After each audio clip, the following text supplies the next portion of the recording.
believe it. Don't you believe me? I believe in facts and facts alone. Could you tell me exactly what happened on the night of October the 14th? Well, you see, I had heard of a new invention, and I thought that she might like to hear about it. I arrived at her house at 7:45 and knocked on the door. She answered the door, and I remembered that it was her maid, Janet Mackenzie's night off. We ate and had some coffee and played a game of Double Demon. That was Miss French's favorite game. At exactly 9 o'clock, I decided that my wife would get worried if I didn't return home, so I left. That was the last time I saw Miss French. And you heard the statement Miss Mackenzie made about returning home early that evening?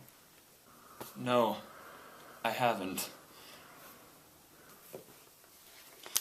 She told the police that she returned to Miss French's residence earlier than usual that night because she forgot something. She says at 9:30, she returned home and heard what sounded like Miss French and another man laughing. Could you explain how this might have happened? No, I honestly can't. I was with my wife by then. You should ask her. She would know the truth. Believe me, Mr. Vole, we intend to. I have a feeling that the outcome of this case may depend entirely on your wife's testimonial. However, I do believe we have a strong case in your favor. Well, I hope so. So many people nowadays are being sentenced to the gallows for murder. It would be terrible to be hanged for a crime I didn't commit. Mr. Vole, you can rest assured that as long as I'm your lawyer, I will do everything in my power to make sure that justice is served. Thank you so much.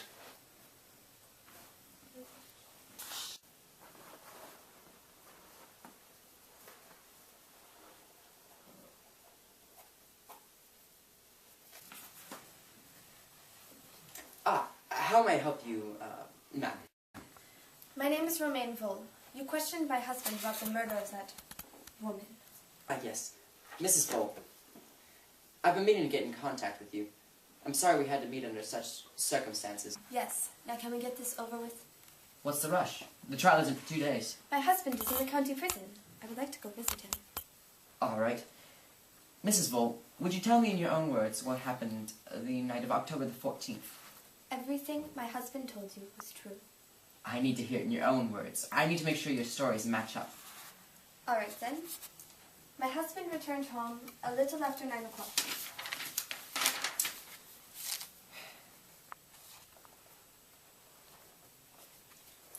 And you're sure it's 9 o'clock? Is that what Leonard told you? I believe so. Then that is when he returned home. Mrs. Vole, I have just one more question for you. Do you love your husband? Sir Wilfrid, my husband saved me from Germany. He brought me here and now I live a great life. Sure, I'm not wealthy, but I am free to do as I please. I owe a lot to him. You didn't answer my question, Mrs. Vole. Do you love your husband? Yes. Well, that's all I needed, Mrs. Vole. I shall see you the day of the trial. Yes. Yes, you will. Mrs. Vole, the outcome of this trial may very well depend on your testimony. I understand that. Thank you.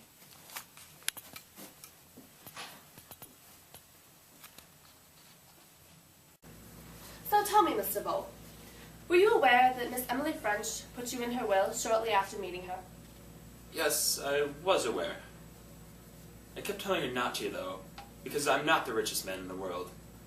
I am the happiest, though. I have a great wife and great friends.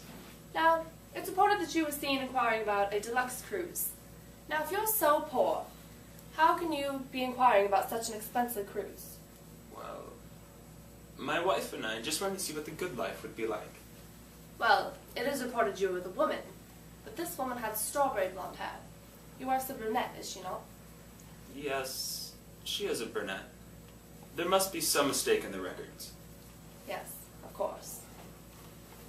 Ladies and gentlemen of the jury, you've just heard my client, Mr. Vole's testimony of the events that occurred on October the 14th. Would you please tell the courtroom your name and occupation? My name is Janet Mackenzie. I was the ladies' housekeeper for the past 20 years. So, tell me, were you aware that Miss French frequently changed the beneficiaries of her will? I used to be the beneficiary. Then what happened? She changed it again. She left almost everything to that boy, Leonard Vole. And I'm sure that upset you a great deal. Why would you say that? Well, you are her loyal companion for over 20 years. That doesn't mean I'd kill her if that's what you're going for. I wasn't accusing you of anything. So tell me, what exactly happened the night of October the 14th? Well, I was at a party with a friend of mine when she told me about this great clothing pattern she got. So I said I'd get a better one at my mistress's house. She says she could beg to differ, so I say I'll show her. I go back to my mistress's place and I go to my room. On my way out I passed by the sitting room and I could have swore I heard laughter. I thought, well that's funny, no one should be over this late. But I swear as I heard it.